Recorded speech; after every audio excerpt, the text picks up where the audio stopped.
On exam day, most people don't fail because they suddenly forget everything they studied, and they don't pass because they suddenly become brilliant for 2 hours. What usually happens is simpler and more human. The test amplifies whatever habits you already have under pressure. If your habit is to rush, you rush harder. If your habit is to second guess, you second guess more. If your habit is to freeze when something looks unfamiliar, you freeze longer. The good news is that tactics are learnable, and they can be practiced without doing anything complicated, because tactics are mostly about how you manage time, attention, and emotion while making decisions. This episode is about building a small set of exam day behaviors that you can fall back on automatically, even when your heart rate is up. The goal is not to be fearless, it's to be functional. When you lock in time, stress, and scenario patterns ahead of time, you stop wasting energy inventing strategies in the testing chair. Before we continue, a quick note. This audio course is a companion to our course companion books. The first book is about the exam and provides detailed information on how to pass it best. The second book is a Kindle-only ebook that contains 1,000 flashcards that can be used on your mobile device or Kindle. Check them both out at cyber.author.me in the Bare Metal Study Guide series. Time is the first constraint you must respect, because time pressure is what turns small confusion into big mistakes. A useful way to think about time is to treat it as a series of small budgets rather than one giant pile. If you burn too much time early, you create a debt you must repay later, and the repayment usually comes in the form of rushed reading and avoidable errors. The exam is designed so that you cannot overinvest in every question and still finish comfortably, which means you need a default pace and a clear rule for when to move on. Your default pace does not have to be aggressive, but it should be intentional. The key is deciding in advance that some questions will not be worth your time right now, even if you could eventually solve them with enough staring. When you accept that trade-off, you protect the rest of your exam.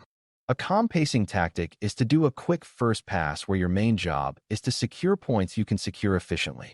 That means you read each question carefully once, answer it if you can, and move forward without turning it into a debate.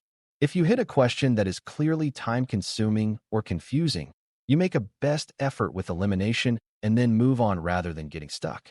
This prevents you from creating a late exam panic where you have to race through many questions at once. It also gives you a psychological win because you feel progress, and progress reduces stress. If your exam interface allows review, the first pass is like gathering all the easy and medium points before you spend extra time on the hard ones. Even if you never return to a question, this method keeps your overall performance steady. Stress management on exam day is not about pretending to be calm, because your body doesn't always cooperate with that. Stress management is about keeping stress from stealing your reading comprehension and decision quality. Under stress, your eyes move faster than your brain, and you start missing key qualifiers like best, most likely, first, and least. Under stress, you also start seeing patterns that are not there, like assuming an answer must involve a specific technical control when the question is actually about governance or risk interpretation. The simplest stress tactic is to slow down for the first sentence and the last sentence of every question, because that is where most of the meaning lives. If you anchor those two parts, the middle details become easier to place.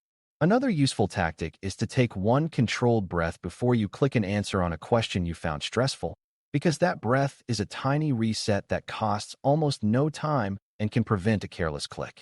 Another stress pattern is the urge to change answers repeatedly, especially when you hit a rough patch and your confidence drops.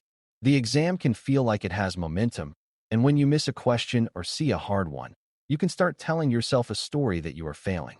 That story is dangerous because it changes your behavior, not because it is necessarily true.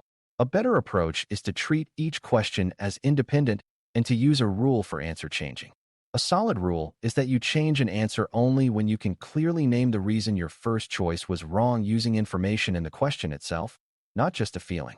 If your reason is vague, like it doesn't sound right anymore, that is usually anxiety talking. Keeping this rule protects you from turning correct answers into incorrect ones late in the exam. It also reduces mental chatter, which keeps your brain focused on the next decision.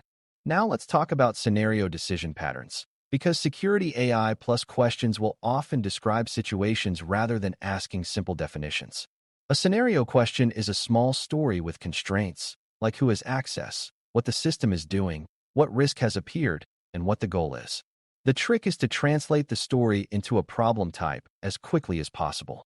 Is this a prevention choice, a detection choice, a response choice, or a governance choice? Is the question asking you to interpret a metric, identify a failure mode, choose a safer design decision, or pick the most appropriate control? If you can label the problem type early, you stop being overwhelmed by the story.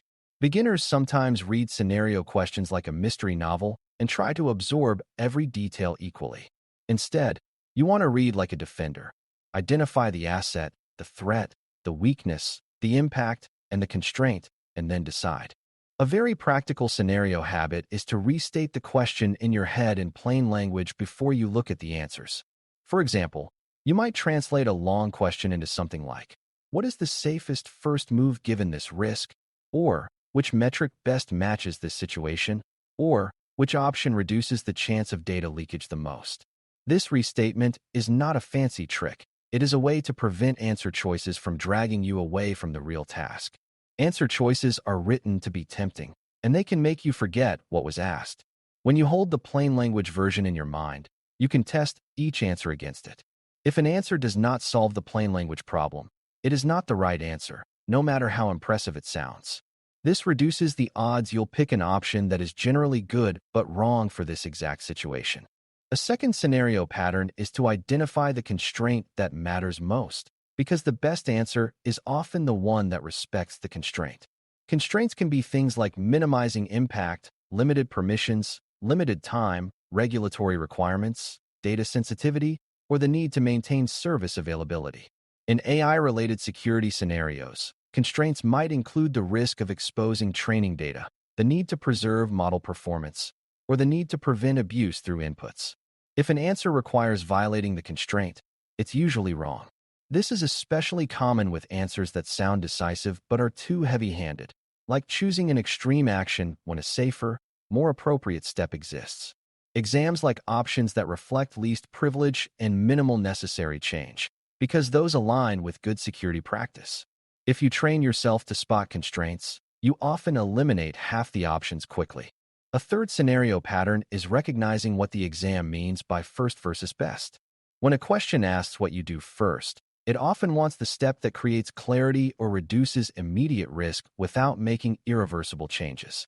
In a security mindset, first steps are often about confirming, containing, or gathering the right information rather than jumping straight to a permanent fix. When a question asks what is best, it might be asking for the most effective long-term control, the most accurate interpretation, or the most defensible decision given trade-offs. Mixing these up is a common beginner mistake. If you choose a long-term improvement when the question asks for an immediate first action, you can be wrong even though your answer is a good idea. Reading the verb carefully and matching your answer to it is one of the highest return exam tactics you can build. Because Security AI Plus is about AI and security together, scenarios will often contain technical-sounding details that are not actually the decision point.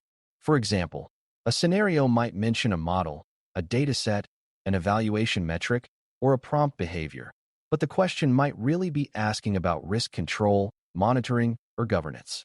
The technical details are often there to create a realistic environment and to test whether you can identify what matters.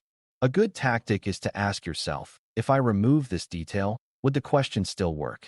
If the question still works, that detail is probably background, not the key. The key is usually the risk and the goal. This helps you avoid overfitting your answer to a detail that the exam writer included mainly to distract. It also keeps you from spiraling into tool-specific thinking, which is rarely needed on a conceptual exam.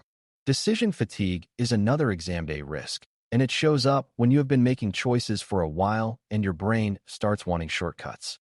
Shortcuts look like picking the longest answer because it seems more complete, or picking a familiar acronym because it feels safe, or picking the first option that sounds right and moving on without checking the others.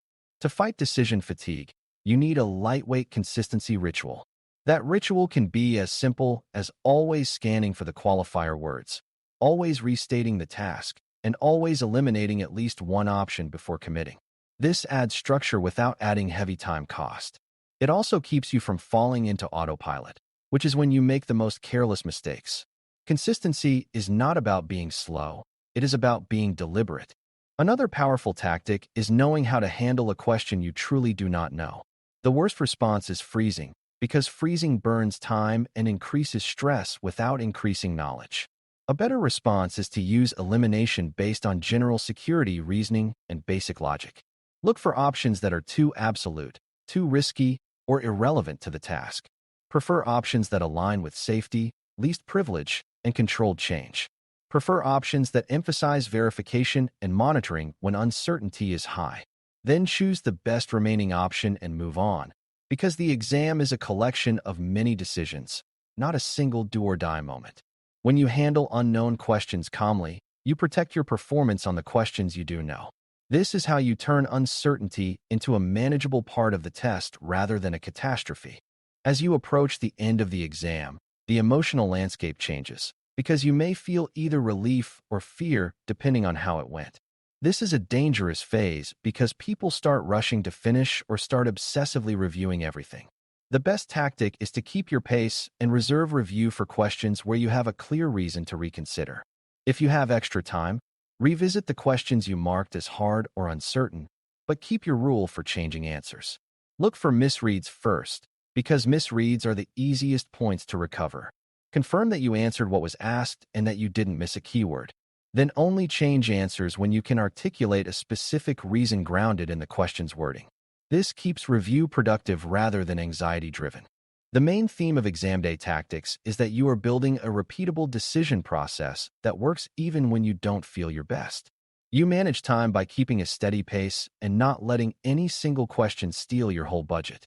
You manage stress by slowing down for meaning, using small resets, and refusing to let a few hard items define the whole experience.